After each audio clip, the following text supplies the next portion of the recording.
era amuliza mulungi ow'omukutu ogwa Daily Still Hope abali ku Daily Still Hope tu namwe abali ku Age Media tubaagala nnyo bali kubanga ate mutugoberera lunaku lwakuna ennaku z'omwezi zino zigedde mwenda omwezi ogwokutaano 2024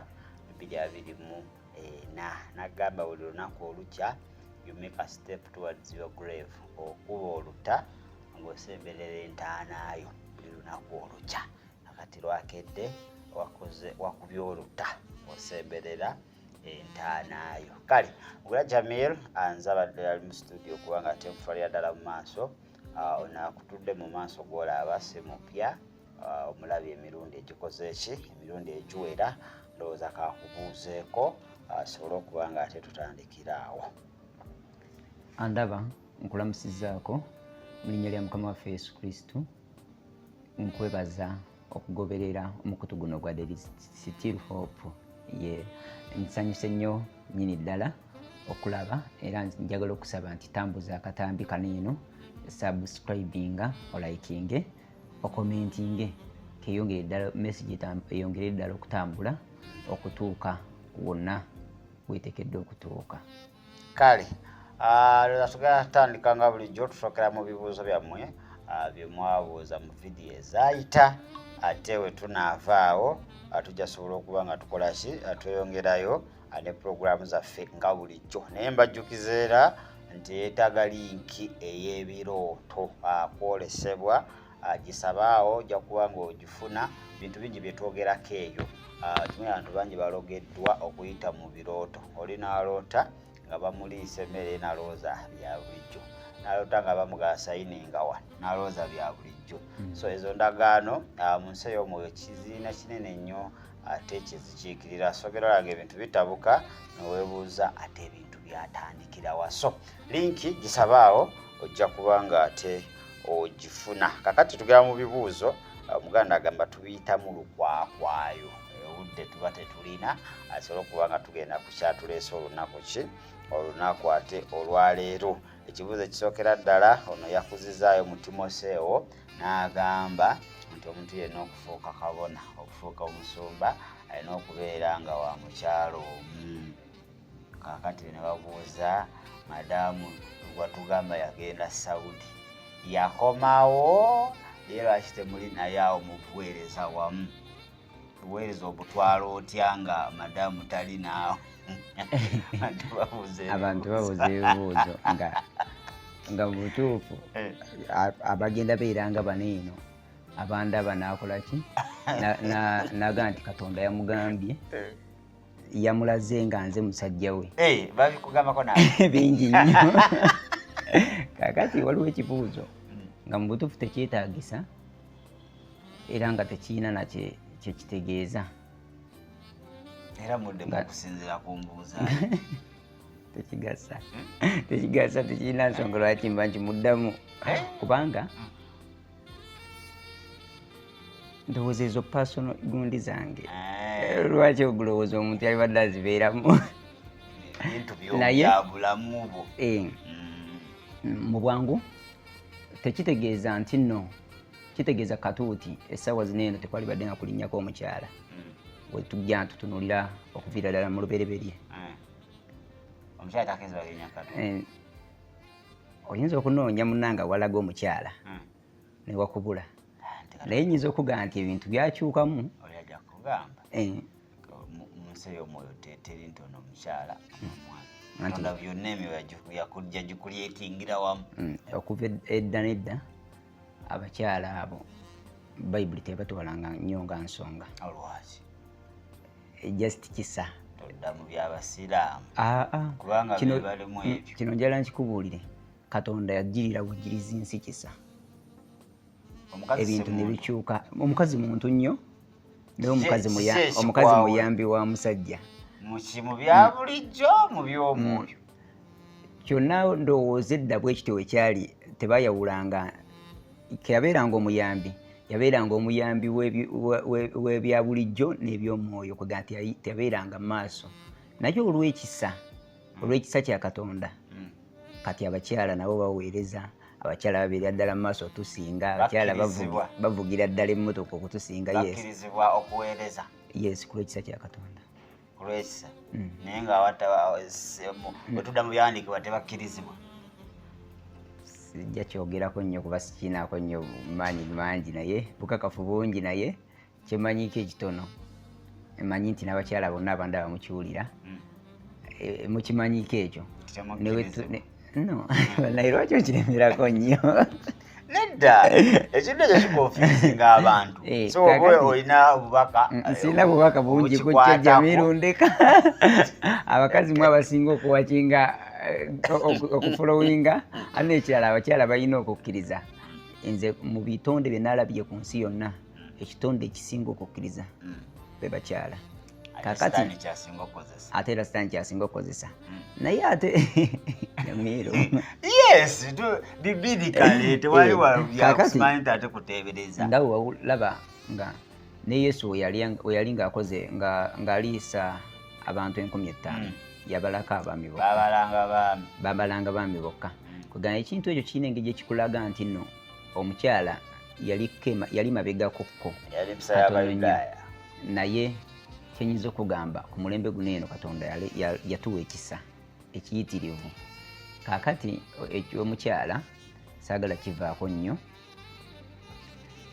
Weebale nnyo abuuza ekibuuzo ekyo okwagala okuyingiramu alabe dadi ne mami ng'ali wali. Nze njala mwebaza nti akoze ekyamaanyi nnyo okuyingira mu bulamu bwange obw'obuntu.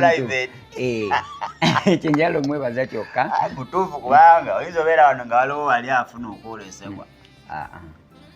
Yeebale nnyo okufuna kwolesebwa. Oba mu kyaki muyinza okubeera mami nga waataliiwo Mukama n'amulagira awo nti kati ye mami gwe n'ozanya n'okuzanya.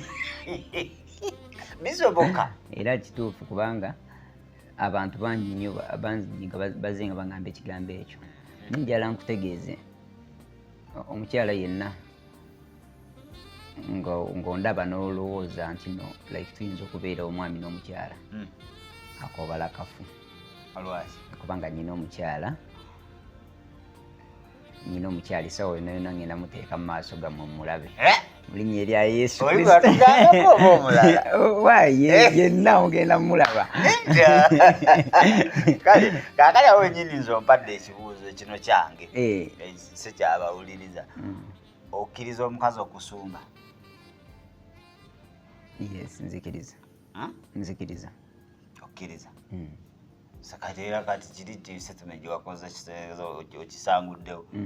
Omukazi tasaanidde kubeera katundu yonna mbadde nga ngikozesa okuva wansi nga era nkugamba nti naye olw'ekisa ekyatugirirwa Katonda Kristo Yesu, omukazi buli muntu ali mu kifaananyi kya Katonda asobolera ddala okuweereza bino ebintu. Katonda abikisa abagezigezi. Omuzungu kaali nti yatusinga obwongo ne tekinologi, yali badde atusumba.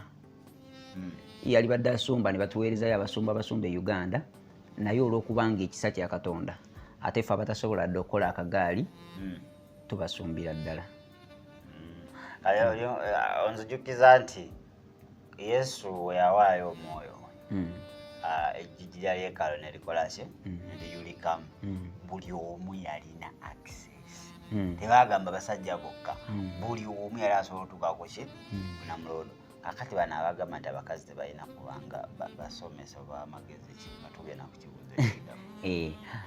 Gwe naawe ogamba Bayibuli egamba nti akaseera kalituuka akalibira eby'oluvannyuma afuka omwoyo we ku buli muntu. Omuntu alina omubiri n'omusaayi. Nze njagala okugamba nti kyokola kikyamu obeera ng'olowooza nti omukyala alina okubeera mabega, tateekeddwa kusumba oba kusaazisa muzikiti. Kaŋŋambe bwe ntyo okukusaazisa omuzikiti kubanga lwakuba nti no abantu abo tebamanyi Kristu y'ensobi gye bakola, naye enzikiriza zino eno tulina engeri gye tugenze nga tukitwala mu ngeri eyaffe gye twagala. Nze ndowooza nti bwali badde bibiina byakuŋŋaaniramu ebikkiriza Katonda okuyita mu Yesu Kristu lwakuba nti bo tebakimanyi. naye singa nsaba essala yange ga nti singa omusiraamu andaba asobola okumanya Yesu Kristo asobola okukyusa obulamu bwe. Yes. Amiina, ndowooza yabuuzizza ekyo nnyabo oba ssebo awo maze okuba ng'okola ki, maze okuba nga ate oddibwamu. Ekibuuzo ekirala yabuuziza nti okuva yatandika okugoberera nnyo okonda eminga abasomesa eki emizimu, naye gwe wajja wano watuyita basomesa geyeena si mizimu. Nze sasomesa nga mbagamba njagala oyawula enjawulo ey'emizimu n'eya geyeena. Nali mbaga nti buli muntu akola obubi amaliriza nga agenze mu geyeena. Ewali ebibonyoobonyo eby'ekika bwekiti ne bwekiti sayimirirako ku kamera ne ngamba nti waliyo omuzimu gwani gukawuula mbu oguwula obugagga mbukozesa anti nze ebyo saagala bimanya nnyo nti sayimirirako nenkyogera nti omuzimu ogwo gukozesa abantu kiro simanya neweguti nti ate gujja weeguti ekiguleeta kyekino ate ekigugoba kyekino. Kitegeeza ki? Nze saayogera kintu bwe kityo, n'olwekyo oba nze nkyeganye ekyo nkivuddemu.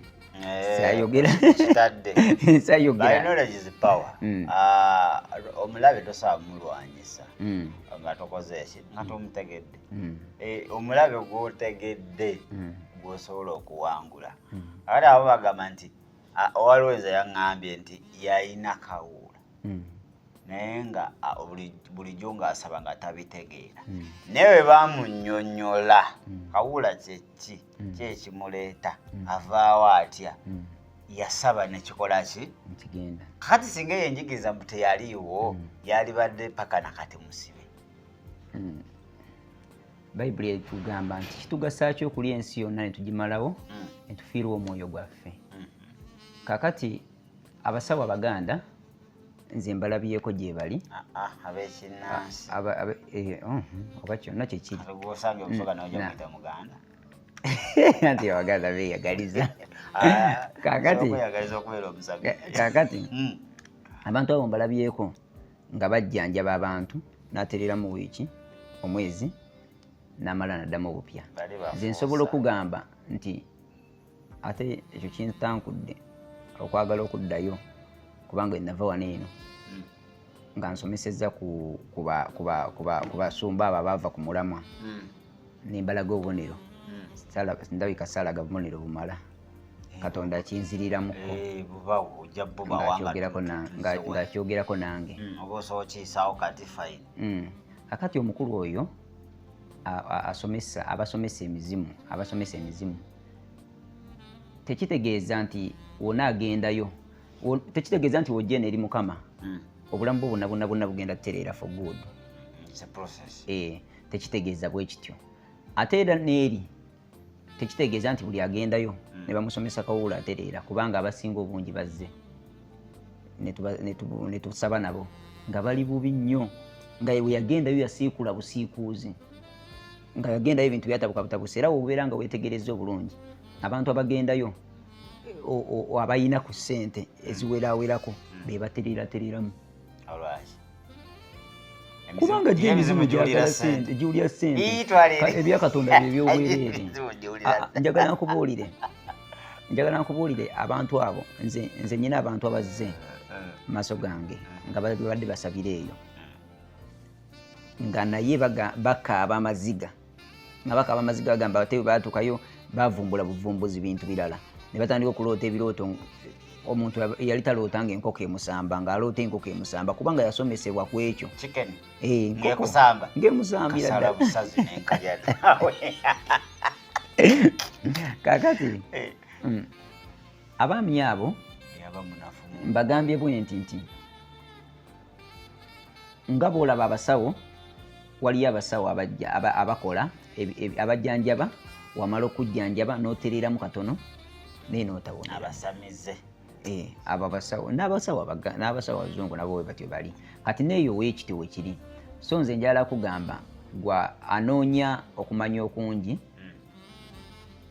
ojja kubuuzibwa ebibuuzo bingi naye amagezi ge nalibadde nkuwa era nga nkwegayirira nti walirese okutunuulira ekyo n'otunuulira Kristo wobeera ng'okkiriza nti Katonda asobola okuggyawo agalootoloota ago agabi ng'okikkiriza muli mutima gwo weeweeyo eri ye Kristo wobeera ng'okkiriza nti oteekeddwa kumanya kusooka kumanya kawuula then awo n'omusabira n'ava mu bulamu bwo kitegeeza tosabe Katonda osabe kawuula weetaaga kuwaayo mmeeme eyo eri Kristo Yesu ye naakuyamba nga tumaze kuwaayo bibi eri kawuula kyogamba tebaddayo kakati omuntu oli yambooza ekibuuzo naga nti lwaki obeera oyogera ku bannabbi oyogera ku babulimba bokka totubuli abatuufu oyagala tujjewo bibuuzo biri wano oyagala tujjewo ebibuuzo byonna birina wano ebibuuzo bino bijja okuddusaawo otudde muganda wange mwe mutuukirivu aliranga esiri nzekka sayagala nkubulimbe nti waliwo ekiyinza okunzijusa oba ekiyinza okundeetera okutya kwonna era ennaku zino ngenda neeyongera ddala okuguma nakana ak'obuntu omanyi wana Jamiru gwe yasooka okunnyambako ndowooza wannyambako nnyo okutegeera obulungi kamera eno nagibeerangamu jjukira bw'osanga munnamawulire n'akubuuza kyayagala ekikye akati ebintu ne biconfusinga naye ate wembeera wano eno ekituufu kiri nti ntandikira kamu konna nenkajjayo nga sipa konkana wano tonoonya content oyagala ki kusomesa ggwanga so nolwekyo Mukama akuwa omukisa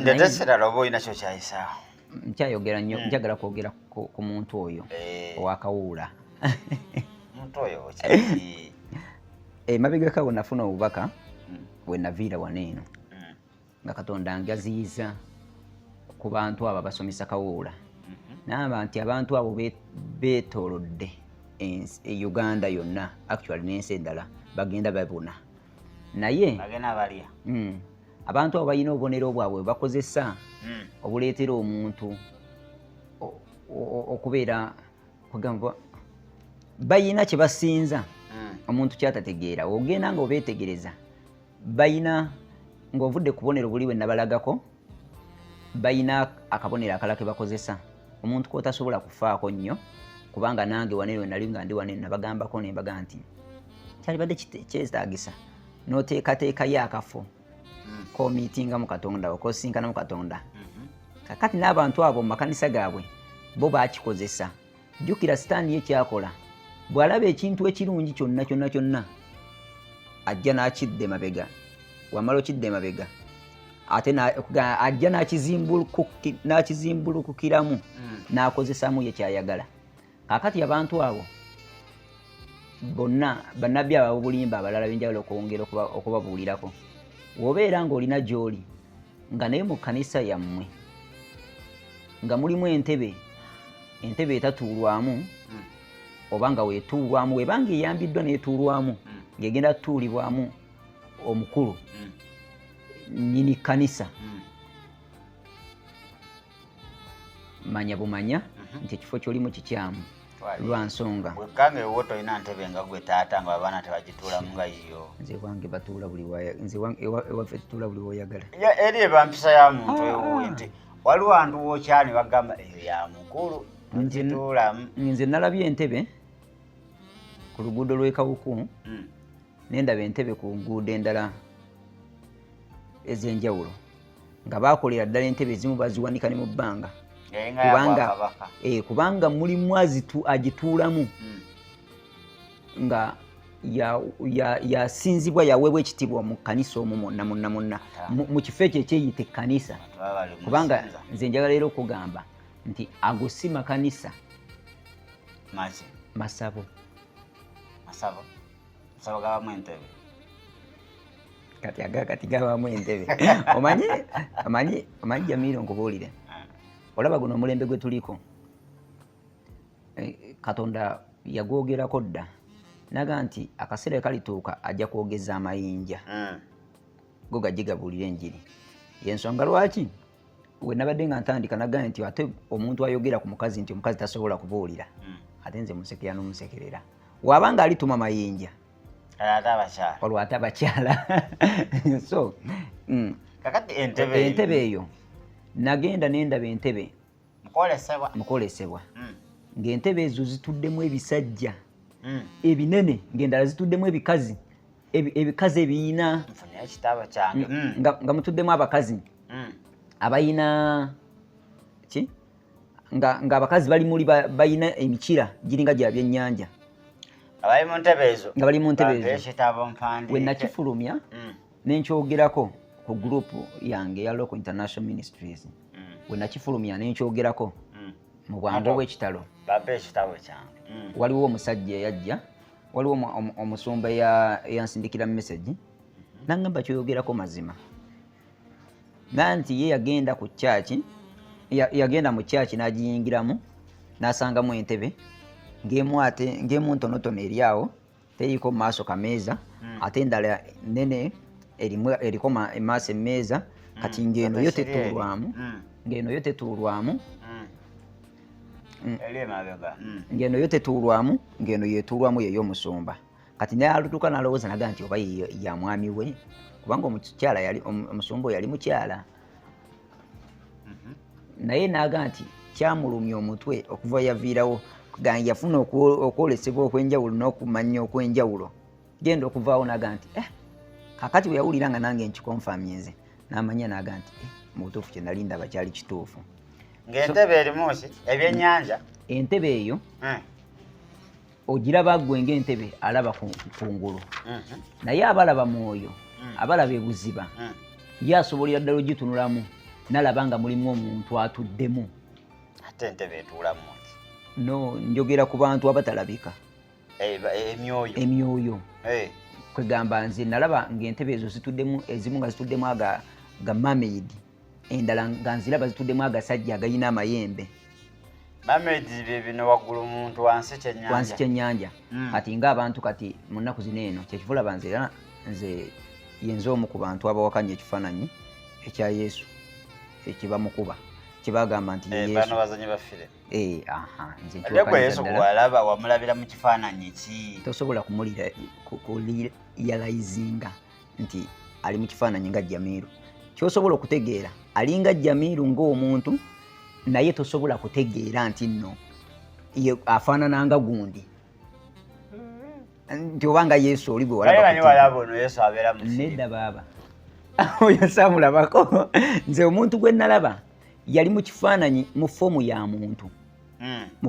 muntu naye nga tosobola kukakasa n'omanya nti nno ono ye gundi wabula ng'osobola kutegeera butegeezi nti ono Yesu bantu gwe kyekyakutegeeza nti ono ye Yesu kubanga nategeera nti ye Yesu wategeera otya ne bannange wensanga amatovu nina byemutegeererako newaba nga ali mu nzikiza waayogera ngamba eddoboozi lya matovu kaakati nze teri yantegeeza nti ye Yesu wabula nagenda omusisinkana nga mumanyi nti ye Yesu ate n'ekirala ngenda omusisinkana ekyandeetera okumutegeera nti ye Yesu oba ye Katonda oba ye mwoyo mutuukirivu ne malayika wengisisinkana ngiraba nenjawula nti neno malayika nti ate ono mwoyo mutuukirivu nti ate ono Yesu kati enjawulo gye nafunawo yeeno ekyasooka okunzijira mu mutwe gwange nti twatondebwa mu kifaananyi kye kakati bwe ndaba sheepu eno nga ndabira ddala ya muntu atali mweru atali muddugavu ate nga si wa green ate nga si wa yellow wabula ng'ali awo muntu olabira ddala bwoti olabanga muntu nga kafaanana atya sina ngeri gyenyinza kukuwa nagamba enjawulo eriwo alinganga bonalaba sometimes abanga bonalaba amazzi ate sometimes nabeeranga omuliroliro ate sometimes nabeeranga ebbanga nga bwolaba ebbanga lineno kati nga waneeno we wati naye nga ate olaba wali mu sheepu ya muntu kati nze enjawulo gye nalaba naye saalabako Yesu ng'alina omulevu guli omuwanvu kale malayika yaaba atya malayika naye era aba wanjawulo aba naye mu sheepu ya muntu naye enjawulo emuliko weyawulira nti neeno malayika ebaako byewawaatiro Yesu talina byewawaatiro saamulabako byewawaatiro kati ate naye Ate omwoyo mutukuvu. ekyo nakyo kituwa ekyokuyiga. Omwoyo mutukuvu naye oyo ye talina naye njawulo na Yesu. Naye omulaba naye era oyawula nti ono mwoyo mutukuvu, ono Yesu. Omwoyo mutukuvu omulaba wote. Bw'omulaba oyawula nti ono Yesu, ono ye mwoyo mutuukirivu, ono Yesu, oba ono ye malayika. Lwa nsonga kati omwoyo mutukuvu omwawulira ku ki ku birala? Kakati kiba kumanya Katonda kwayagadde omanye kyenyinza okugamba. Obeera nga otuuse mu kaseera ako Katonda kyayagadde omanye ekyo ky'omanya, kyatayagadde tokitegeera. Naga nti nze lumu neewakana neŋŋamba neewakana ku by'obwenzi. Ebiswa, waliwo ekiswa ekiswa n'omuddo byannumiriza biwakozesanga obuliri kubanga nabaako ko mu bwenzi akaseera ako emabega mu biswa nawali omuddo nga bikulumiza muki nti oyo gwe Jamiru mvaako ndi mumukoonako waneno wansambeeko. Njagala nkutegeeze ebintu by'omwoyo byewuunyisaamuko ate nga bya ddala. Ate era nkusabira gwe wenna ndaba nti olunaku lukye nga naawe osobola okulingizaayo ko at least mu nsi ey'emyoyo, kubanga bw'olilingizaayo togenda kusigala kyekimu, togenda sigala mu bwonoonyi. Waliwo ebintu ebituyinula abamu bagamba fedda nange nakyogeranga nga nsinzira kwako akayimba mbusimanya Yesu walidda ndi mubuuza ni yakola embidde kamunyo gunkwata mutalo babimbanga okukwegumya bajamubuuza omwenge gwe yakola gumutamiza guva mu mbidde ani yazikola ye Yesu. Naye njagala nkubuulire embidde eyo nyininyini omwenge ogwo nyininyini gujja kusalira omusango. Gugambe nti wanywa gwe yannoonya ate nga naawe okiraba gwe yagunoonya. Ojja kumaliriza ng'oli mu geyeena ng'omuliro gukwokya ng'oli mubonyoobonya ebisinga obunene. So kino tekyetaaga kubeera ng'oli mugezi nnyo. Yesu waba yali amanyi nti embidde evaamu ebitamiiza ebitwala mu geyeena. Oli abuuza lwaki yagukola? Kati okumanya nga oyo abeera akyalabira nnyo mu kano mind. Nayise mu nnaku zino manyi Oluzungu. Kulaba yo English. Ayamu. Fees simanyi oba ani ateeka. Mwoyo mutuukirivu. Yateeka mu fees. Yateeka mu fees. Asasulire. Nagenda ng'oluyiga. Kati bw'oba ng'olabira nnyo mu mubiri. Ebintu nno tubitadde nnyo. Naye kimanyi Yesu gwagamba okubuuza nti ani yakola embidde no Yesu agenda okukomawo ku judgment day. Si ono gwe tuzannyirako wano. Ono wa kisa. Ate era Jamiru nga sinaagenda nnyo mu maaso abantu njagala era nabo bakambuyisemu kubanga bajja tuyinza okubwerabira tumaliriza nti tubufunye. Ennaku zino eno tusabire nnyo ensi yaffe n'okutandika ne ku Uganda kwennyininyini. Uganda ennyanja yaffe esinga obunene erabika ng'egenda kubooga. Singa tuba tetutudde nnyo ne tusaba. Ate enkubeera nnyingi mateeka. Va ku ekyo ku kyenkuba ekubeera nti nnyingi. Enkuba ebeera nnyingi n'ennyanja esigala nnyanja. Ennyanja olaba ennyanja ezo abantu baazimba ku banks zaazo okitegeera. Kati enkuba bw'etonya n'eba nnyingi zo zinoonya perimita we zaali ziyita. Kati kisoboka okuba nga oba bazimba oba tebazimba oba yali ebooze oba tebooganga. Kama yakulaze. Naye ku luno nalabye nga ennyanja zibooze okwetooloola ensi yonna nga abantu bangi nga bafiiridde mazzi. Nga bangi nga bafiiridde mazzi abawa ne Uganda n'ensi endala ez'e Bulaaya. Ate ekirala Katonda njagala okwogerako gye muli naddala ku nansonyiwa sitera nnyo okwogera ku ddiini ku nzikiriza naye nzikiriza ino gye navaamu eyamirembe maali eyaluuna ensi ezo wa inna lillahi Katonda agenda zibonerereza ddala kubanga tezimumanyi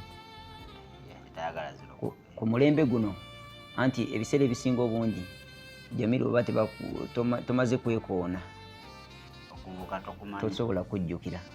Kakati Katonda ayagala okutwalayo obulokozi naye agenda buyisa mu bulumi mu bibonyobonyo nalabye nga wakati ng'ennyanja zaffe zino zijjula nalabye nga zasoose kujjula ez'ebweru ze ziri mu kusooka okujjula era ekintu ekyo kigenda kweyongerera ddala tugenda tandikira ddala okulaba amawulire ng'ensi zijjudde amazzi tugenda tandika okuwulira ddala ng'abantu bafudde abawerera ddala ate wekimala ne wano Uganda kigenda kutandika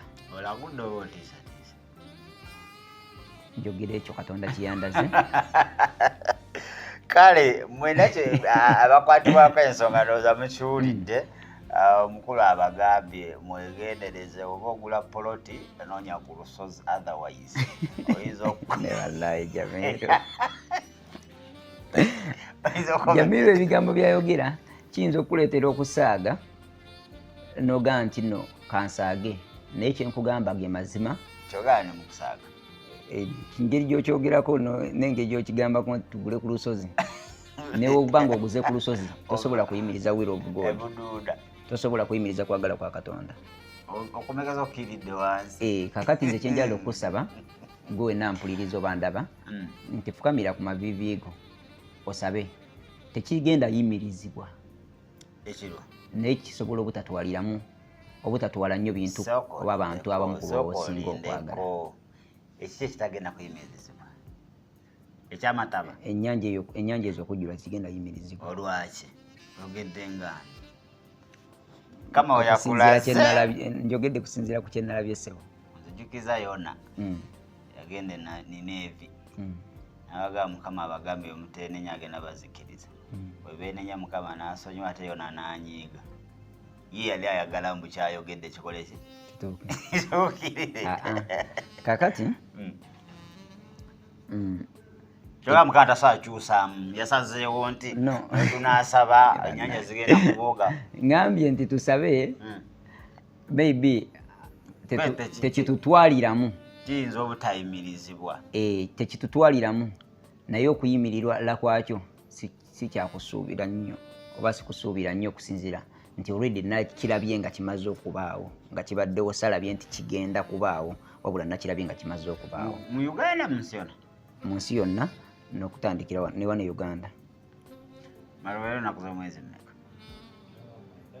eyo 9 tukitadde ku likodi tujja kuzza ng'ate abasajja batugamba bannaayo omusana ogugenda okwaka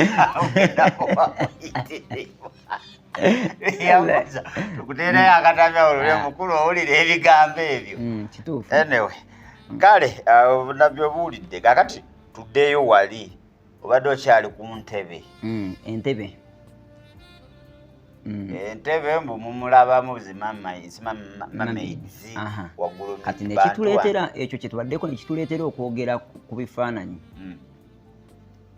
kakati nagenze nendaba nabadde ndi awo nga ndaba obufaananyi oba bwazze butya ku gundi yange ku TikTok yange eyo ngenda olaba nga kafaananyi nga baleese Yesu nti kano waliwo abatannaba kategeera ne Yesu ali ku siku neeno simanyi atambuza bigere simanyi akola ki enjogera eyo Yesu atambuza bigere kati nga baddidde omukyala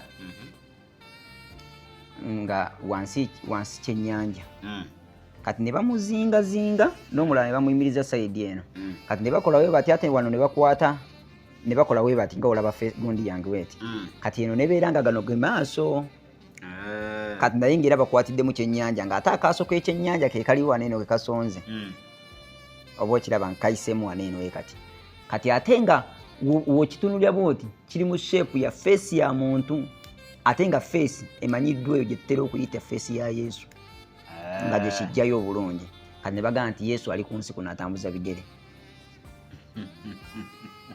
Bannayuganda njagala bategeeza Yesu Kristo owa ddala Yesu Kristo ow'amazima ali buli wamu w'oli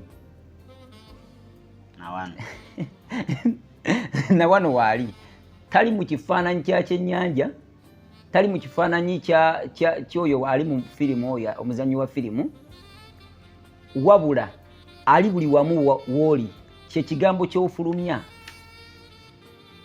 simanyi nange kyenje nyinza kikunyonyola wekitegeera baleke kuziba maaso kubanga ebifaananyi bya magombe, ebifaananyi bye mulaba byonna bifaananyi bya magombe.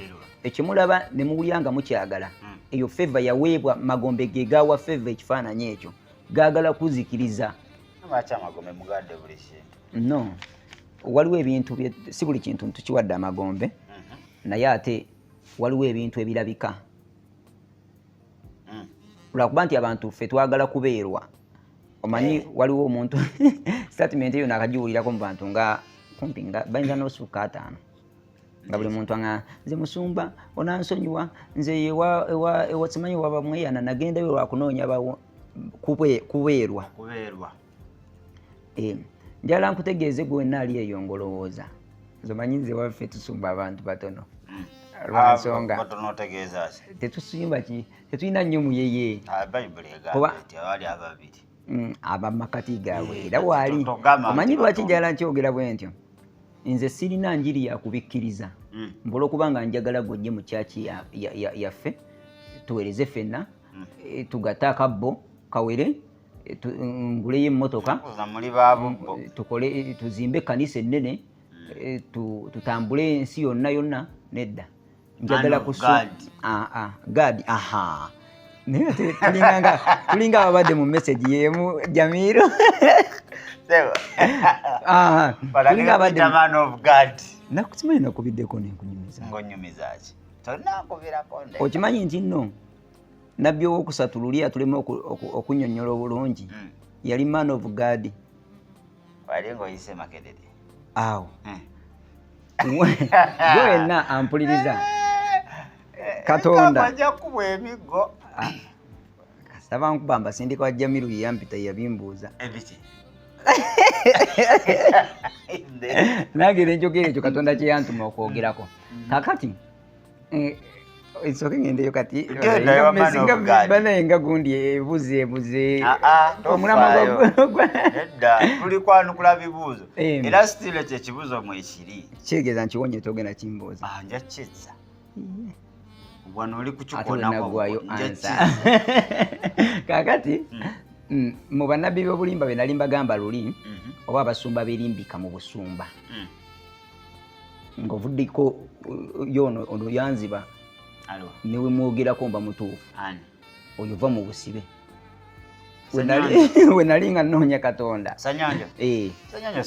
wulira we nali nga nnoonya Katonda mu 2015 2016 simanyi kale oba mekaawo nagendako ewa Ssenyonjo yanziba ebbaasa zange eziwerako simanyi naye nga zo zawera ambuulireko ku bukodyo ngeri ki gye nnyinza okulabamu Katonda ng'ogyeko oyo ye sikyamubala mu bannabbi ba bulimba sikyamubala mu basumba bavudde ku mulamwa mubala mu basamize era neesunga olunaku lumu nga maze ofuna kamera yange ennene eyo musisinkaneko bwe ati awulira amaanyi gammwe mutuukirivu musamize ate abasamize bonna Katonda yaŋŋamba nti obuweereza bwange mu maaso awo nagaye nti ngenda kugaba ekkanisa ngenda givaamu omulala agisumbe ngenda tandika obuweereza obulala. Mukama yakuyitirawa? Mukama nze yampitira watandika ekkanisa eyo Mukama si yagamba yaŋŋamba ate yamaze n'agamba vaamu oyo yennyini yaŋŋambye yantumye obuweereza obwo yantuma obuweereza obwo obw'okulumbagana abasamize ng'akabonero akalaga nti Katonda gwe tuweereza w'amaanyi okusinga abasamize. Olumbo bakolesi tugenda funa kamera era nabagambye nti gwobeera ng'oli kuno ng'ondaba nga walisobodde okungulira kamera kwata sente ze za kamera oba kamera yo gikugule ogimpeereze nze ntandika okulumba buli ssabo. Anti kyekibuuzo essabo oligenda galumba gakola ki? Ngenda galumba we mala okutuukayo owa kamera wange ajabeera stede nnyo ngenda mubeera muyigiriza era nga nsaba naye nga tweyongera okwebika musaayi gwa Katonda we tunaatuuka mu ssabo abantu lye balabanga eryakabi lye balabanga solution gye bagenda okunoonya okubeerwa nze naatuukangayo ngenda mugamba nze kulaga Katonda gwe nnyina nti akusinga amaanyi otya then immediately nja kgenda nga n'ekitiibwa kya Katonda kindiko ajabeera akirabako kati awo we njagala buli muntu atunule alabe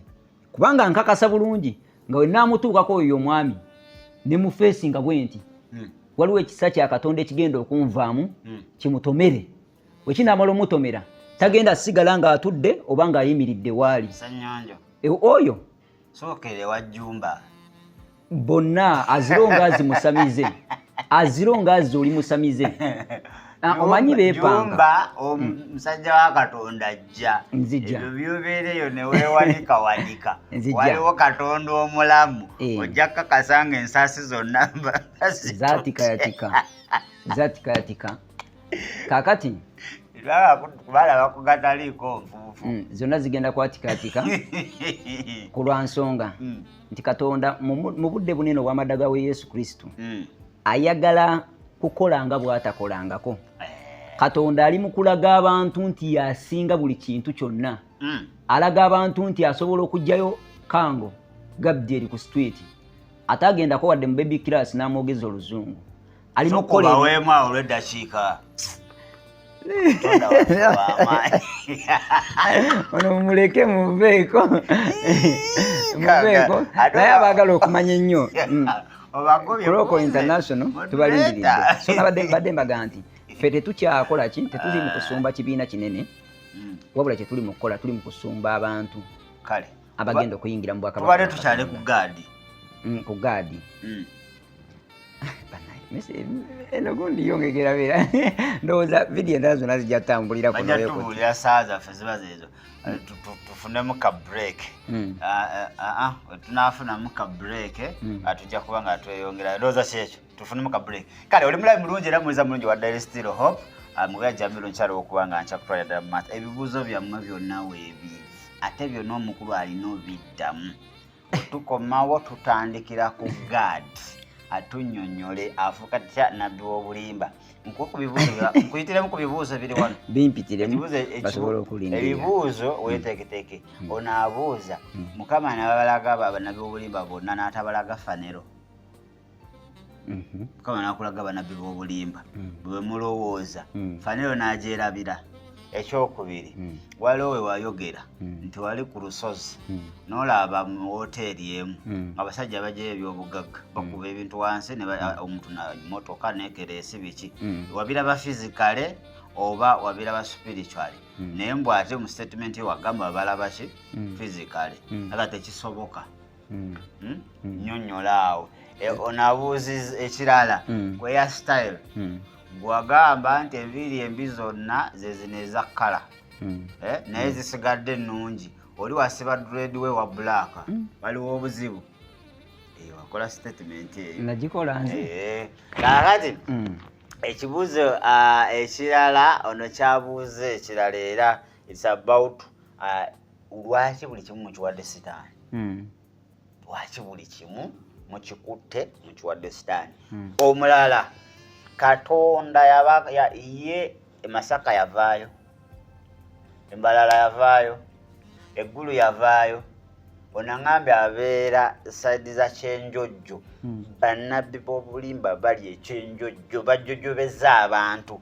eyo Mukama Katonda ye yabeera lwaki tabalagaako outside Kampala bibyo ebibuuzo ebimu bikyali bigire oyo ali ekyenjojjo yennyininyini yateekeddwa okwesabira Katonda naye n'amulaga abali bannabbi abafugira mu kitundu kye abalangira abafugira mu kitundu kye wamala okulaga bannabbi abafugira mu kitundu kye ab'obulimba deni nawe oveeyo okola eddoboozi lyerimu lino nga lye nakola kitegeeza gwe essaalayo yali yakulaga ba Kampala bokka nedda ssebo naye Katonda akuwa obwengula jjo nabadde nga ndi musabira mu Kampala wennyininyini Old Kampala omwoyo gwankutte olaba ku Old Kampala awo ekyemmanga waawo waliwo akapoliisi bakayita Simaya Musajja Alombwa awo bwe nabadde nga ndi mu kusabira twabaddeyo ttiimu y'abantu 3 nze ne administrator w'ekyaki yaffe n'abalala n'omulala omu nga tulina omukyala gwe tugenza okusabirako naye omwoyo gwazze ne gugwa ku kitundu nengwokya ne tugwokya nengulangira ne bagamba banaye waliwo omwoyo gutulimbye gulwe guti naye okimanyi nti nno twagenza okuvaayo ebijjagendayo waliwo obwengula nga gwe Katonda wabanga yakusimba Kyenjojjo nga gwe gwakwasizza obwengula obwo tulowooza nti musumba kango nga gana amakanisa amalala we gabalimbalimba agaba nabbi bobulimba olwokuba batadde leediyo soloti ne bateeka leediyo alira ne bateeka leediyo wa ne bafuna ziccana ez'enjawulo nti bagenda okubuulira ne babagamba nti simanya be bannabbi b'omulembe ebyo bakulimba gwe nabbi w'omulembe